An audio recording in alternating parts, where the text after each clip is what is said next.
Praise lord director evangelism ఇండియాకి మరొకసారి స్వాగతము. Friends, last time నేను ఒక వీడియో చూపెట్టినాను.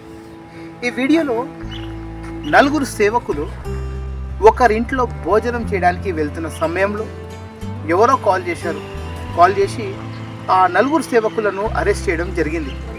एक समूह पर और उनका कहना है कि वहां पर किसी तरह का धर्मांतरण नहीं हो रहा था, बल्कि उन्होंने खाने पर कुछ अतिथियों को आमंत्रित किया था और जिस वक्त वो लोग भोजन करने के लिए बैठे थे उसी वक्त वहां पर अचानक से पुलिस पहुंचती है, 5 लोगों को हिरासत में लेती है और उसके बाद से सोमवार के बाद अभी तक उन लोगों को पुलिस हिरासत में ही रखा गया है पूछताछ। हालांकि पुलिस का कहना है कि वो तमाम बिंदुओं से पूरे मामले की దీంతో పాటు ఎప్పుడైతే అరెస్ట్ చేయడానికి కారణం ఏంటిదో అని మనము పోలీస్ వాళ్ళని అడిగితే వాళ్ళు ఏ విధంగా జవాబిచ్చారు, అక్కడ ఉన్న ప్రజలు ఏ విధంగా జవాబిచ్చారో అనే దాని గురించి మనం ఈరోజు మాట్లాడబోతున్నాను.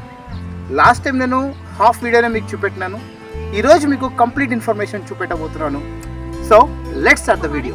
हम किसको खाने पे इनवाइट करें? हमारा फ्रेंड सर्कल है, हमारे खुद के फ्रेंड है मुसलमान भाई, वो भी आते हैं, खाना खाते हैं. तो खाना खाने में धर्म परिवर्तन हो गया तो यानी कि हम मुसलमान बन चुके थे बहुत पहले. और अगर हम खाना खाने में किसी और के साथ बैठ गए, सिखों के साथ ही बैठते हैं, तो क्या हम చూశారు కదా ఫ్రెండ్స్, అక్కడ ఉన్న ప్రజలు ఏ విధంగా మాట్లాడుతున్నారు, వాళ్ళు మాట్లాడే విధానం ఏ విధంగా ఉంది. पुलिस अगर कहने वाला तो कुछ भी कह सकता, हम उसके मुंह को नहीं रोक सकते, लेकिन अगर आप साबित तो करें कि किसने धर्म परिवर्तन किया या किसका धर्म परिवर्तन हुआ है. किसी का धर्म परिवर्तन नहीं हुआ है और किसी ने कोई धर्म परिवर्तन नहीं किया. एक खाने पर बुलाए गए थे, खाने पर गेस्ट आते हैं, चाहे हम किसी को भी बुला सकते हैं, ये हमारी मर्जी है. పోలీస్ వాళ్ళు ఏం మాట్లాడుతున్నారో చూడండి. देखिए, हमें सूचना मिली थी कि नंदग्राम थाना में एक घर के अंदर धर्मांतरण की प्रक्रिया चल रही है. तो उसमें हम लोगों के द्वारा थाना पुलिस और संबंधित और भी एजेंसी IB और LIU वगैरह के द्वारा जांच की गई इसमें. तो इसमें गहराई से जांच करने पे काफ़ी सारी चीज़ें मिली जो हम लोगों के लिए भी बहुत आश्चर्यजनक थी. इसमें कई सारे ऐसे व्हाट्सएप ग्रुप्स थे, कुछ फंडिंग जैसी चीज़ भी अभी सामने आई है जो अभी और भी इसमें गहराई से जांच करने की आवश्यकता है. कुछ वहाँ पे प्रेयर जैसी चीज़ भी सामने आई है कि प्रेयर आदि कराते थे. उसके बाद कुछ फ़ोटोग्राफ्स ऐसे आए हैं जिसको विस्तृत रूप से बाद में आप लोगों के साथ शेयर किया जाएगा, जिससे ये क्लियर हुआ है कि अन्य ज़िलों में भी और इस ज़िले में भी कई स्थानों पे इन लोगों के द्वारा इस तरह का कार्यक्रम चलाया जाता रहा है. ఎవరెవరికి వీళ్ళ వాట్సాప్లో అంట క్రిస్టియన్ గ్రూప్స్ ఉన్నాయంట, ఆ క్రిస్టియన్ గ్రూప్స్లో ఫండింగ్ గురించి మాట్లాడుతున్నారు అనంట. ఫండింగే కాదు, పైగా వాళ్ళకు వేరే వేరే క్రిస్టియన్స్, వేరే దేశానికి సంబంధించిన వాళ్ళు, అదేవిధంగా స్టేట్స్కి సంబంధించిన వాళ్ళ ఇన్ఫర్మేషన్స్ కూడా ఉన్నాయి.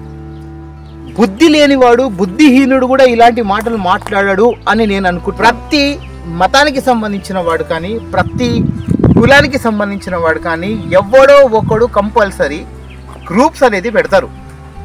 ఈరోజు ప్రతి క్రైస్తవ మొబైల్స్లోనే కాదు, హైందవ మొబైల్స్లో, ముస్లిమ్స్ మొబైల్స్లో, వాళ్ళందరి మొబైల్స్లో వాళ్ళ ధర్మానికి సంబంధించిన గ్రూప్స్ అనేది ఉంటాయి.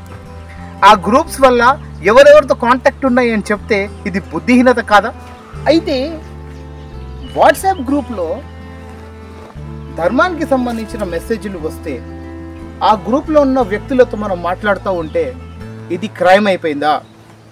బైబిల్ కనిపిస్తే పాపం, పాటల పుస్తకాలు కనిపిస్తే పాపం, వాట్సాప్ గ్రూప్లో ఎవరితోనైనా చాటింగ్ చేస్తే పాపం. అంటే సమాజంలో ఒక మనిషి ఏమి చెయ్యొద్దు, వీళ్ళు ఏం చెప్తే మనం అదే చేయాలి, దాని ప్రకారంగానే బ్రతకాలని చెప్తున్నారా? ఇప్పుడు ఎలా బ్రతకాలి, ఎలా ఉండాలి, ఎలా మాట్లాడాలి, ఎవరిని గ్రూప్లో పెట్టుకోవాలి, ఎవరితో చాటింగ్ చేయాలి, ఎవరితో చాటింగ్ చెయ్యొద్దు, ఇదంతా ఇప్పుడు ప్రభుత్వం నిర్ణయిస్తుందా? లేకపోతే ఇలాంటి ధర్మరక్షకులు చెప్పే ప్రతి మాట ప్రకారంగా ఈరోజు క్రైస్తవులు నడవాలన్నా? నేషనల్ మీడియాలో రోజుకి ఒక ఇన్ఫర్మేషన్ అండి క్రిస్టియానిటీ పైన. ప్రతిరోజు ఏదో ఒక ఇన్ఫర్మేషన్స్తో క్రిస్టియానిటీ పైన ఏ విధంగా బురద చెల్లుతున్నారు, వాళ్ళను ఏ విధంగా టార్గెట్ చేస్తున్నారో, టార్గెట్ చేయడమే కాదు అక్కడ సేవకులను పిలిచి వాళ్ళను అవమానపరిచి ఈ విధంగా ప్రలోభిస్తున్నారని, లేకపోతే మిరాకిల్స్ పేరు మీద ఏ విధంగా అవమానం పరుస్తున్నారు అది కూడా న్యూస్ రూమ్లో చూస్తున్నారు మీరు. నేను ఇలాంటి వీడియోస్ ఎన్నో చూపెడుతున్నాను. ఫ్రెండ్స్, మీరు ఒక్కసారి ఆలోచించండి.